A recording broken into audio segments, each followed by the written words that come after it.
Hey guys, so this is going to be another fairly short war. This alliance war is against PBT. When we faced them, I believe they were in second or third, so this was an absolute must-win war. I was again not part of the boss rush, so this was pretty late at night for me, like 10:30 or so.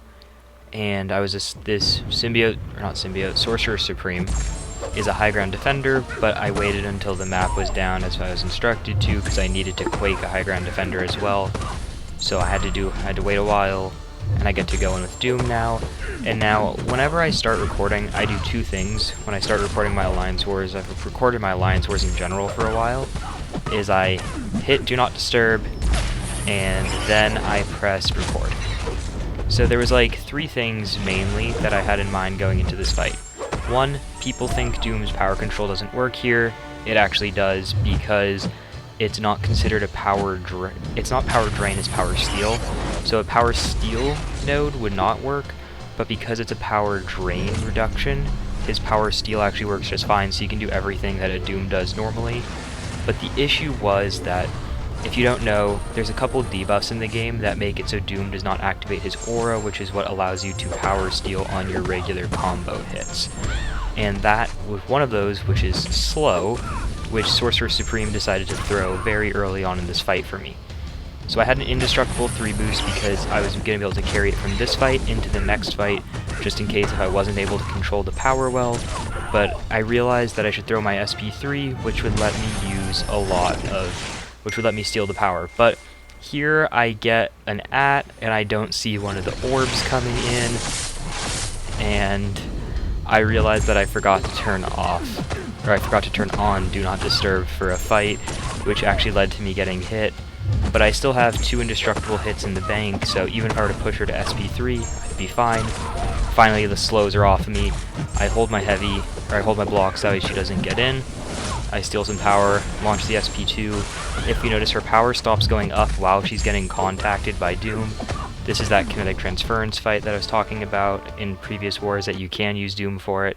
So that's how that works. There's me turning on Do Not Disturb just in case my officer has anything else he wanted to say, or if worse, I got a call. This terrax is that one from DSVG last season.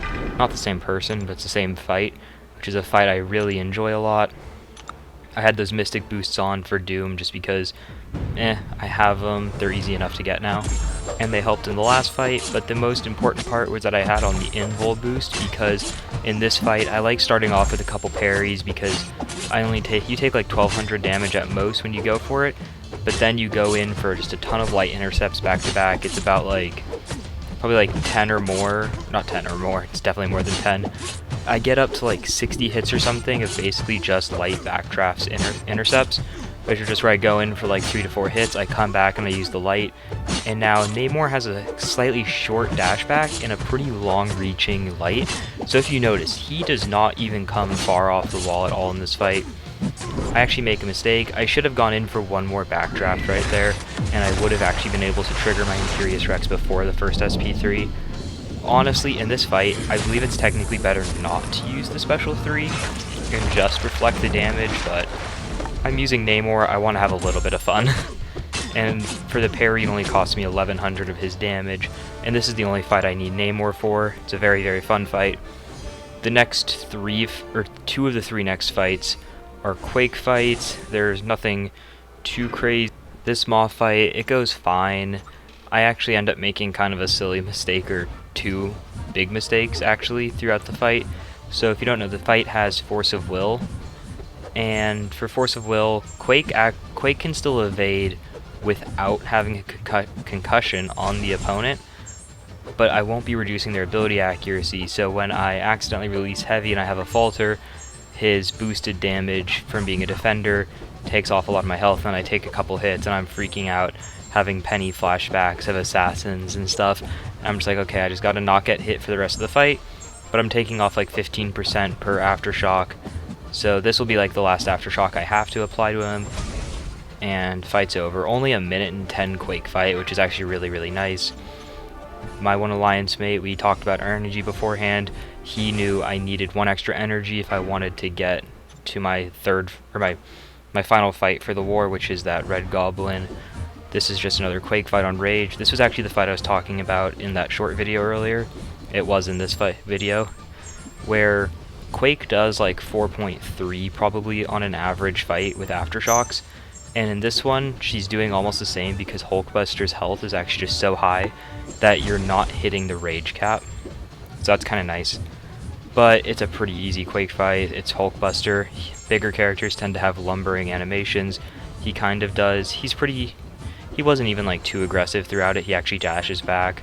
I always get annoyed when the attacker just like sits on you, or I guess when the defender just sits on you and just spams hits. It really lowers your damage as Quake, but it's nothing like too crazy. This fight goes pretty well.